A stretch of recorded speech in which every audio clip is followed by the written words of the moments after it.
Welcome back to another edition of Te Akau TV. We're lucky enough to be joined by Te Akau trainer Mark Walker. Mark, good to have you back on the show. Hey, Hazy, how are you?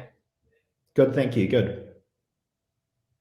I guess, Mark, in lieu of there not being a huge amount of runners this week, I thought it'd be a good opportunity to have a bit of a general catch up about how things are going at Matamata. Obviously, you've been very busy over in Melbourne and also the South Island. Can you give us a bit of a wrap up of how things are going at your end? Yeah, good. Cambridge Synthetic yesterday. We were in 4 races and we managed to win all 4, so that was really good. Cranbourne, things are starting to ramp up there. Bellatrix Star won a nice listed race at Flemington on the Saturday, so that was good. It was quite a freakish race meeting in the fact that the wind and cold, and then it hailed. It looked as though it was snow covering the ground. It was unbelievable. But she ran and won really well. A couple of weeks ago, Quintessa won a Group 3 there, and we've got a couple of nice runners today at Cranbourne races later on this afternoon, Stage and Screen. We think she's a really nice filly in the making. Probably be a bit short today.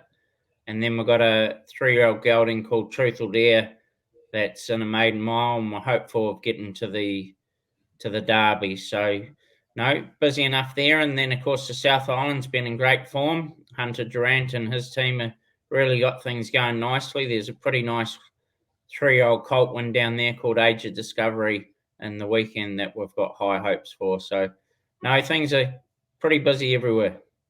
Excellent. Well, we'll have a quick look at the runners this week. So we've got 2 at Taupo on Friday, 3 there at Ellerslie for their return for the new season.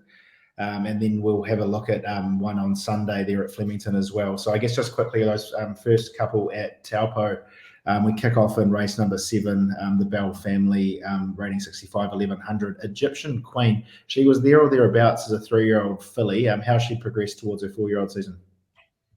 No, we're happy with her. So a little bit of a tricky draw.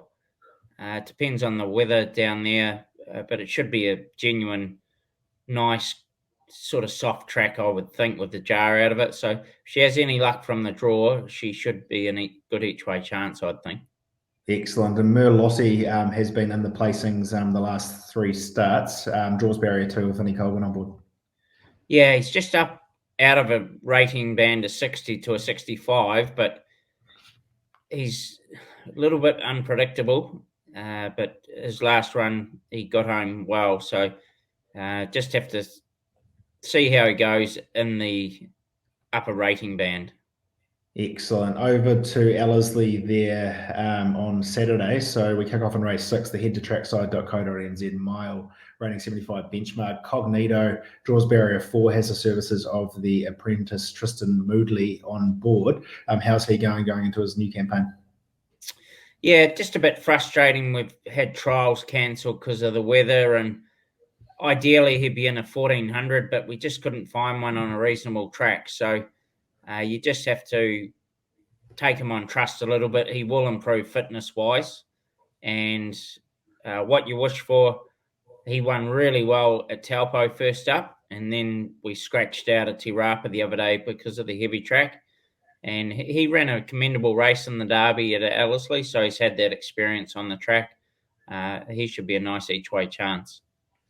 Excellent. And down to race 7, the Almanzor Proven Value 1400.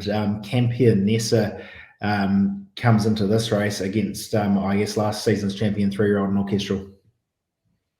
Yeah, exactly. So Campionessa, you'd think it'd be a bit short, and she was scratched out of Te Rapa. She was meant to run a mile last Sunday, so 14 will be too short. But from this, she'll go into the Matamata Cup.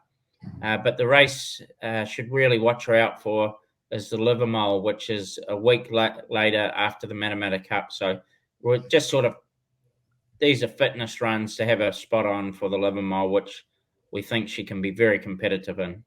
Excellent. And over to Sunday in the Oaks preview for the 3-year-old fillies, you've got Al Paramore there for Fortuna Racing that you've snuck into the field there. Yeah, exactly. She ran super first up. Just didn't have any luck up the straight, got beaten a half head ahead. should have won quite easily, actually. So not often you then go to a listed race second up, but we just felt that was the reason we went over there, for hopefully getting to the Oaks in November. So a bit of a step up on Sunday, but we think she's a really nice staying filly that Dave brought out of the ready to runs. Excellent, Mark. Well, that wraps up the runners for the weekend. Have you got a winner for us, or a place chance, perhaps?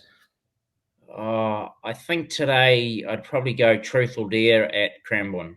Excellent. Truth or Dare there on Thursday at Cranbourne. And it needs to keep an eye on over in Melbourne or at Riccarton over the coming weeks.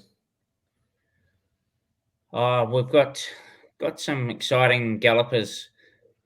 I think one to really follow will be Age of Discovery down at Riccarton. And I think Quintessa, it was just a wet track on Saturday. Same with Sandstoot. Look for them to bounce back at their next starts. Excellent. And we head off to the Hawke's Bay next week for the second leg of the Triple Crown there. Skew Wolf, I'm assuming she's going well heading into her next run. Yeah, she's did really well. She went home to Waikato Stud after a good third in the Tarzino, just out on the good Waikato Stud grass for a couple of days, and she come back. She looks terrific. Come on the coat a little bit more. The key to her, Hamish, if she draws a barrier, you can just ride a soft race on her. So hopefully, fingers crossed, we got the bad barrier last time. If we draw a barrier at the mile, I think she'll be right in it. Excellent, Mark. Well, thanks for your time today, and we'll catch you again hopefully sometime soon. Thanks, Hamish.